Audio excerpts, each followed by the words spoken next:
বললে সমস্যাটা হয় না। হ্যাঁ এখন আমাদের সবাই তো ব্যস্ত। না ভাই আমাকে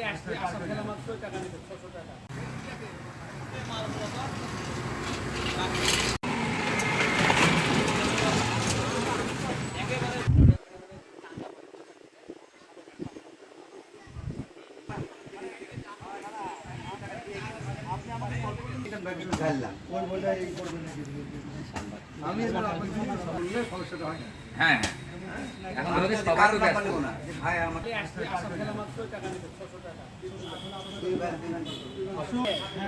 ওই পারে দরকার নাই।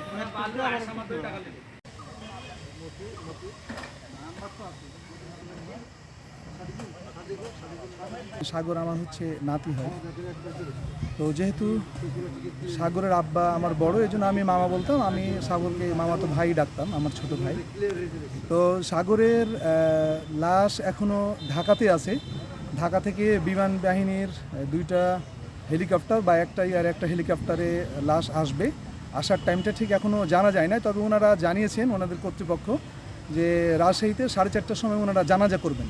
জানাজা শেষে ওনারা আবার ঢাকায় ব্যাক করবেন, এই জন্য টাইমটা ওনারাই দিছে যে 4:30টায় জানাজা হবে।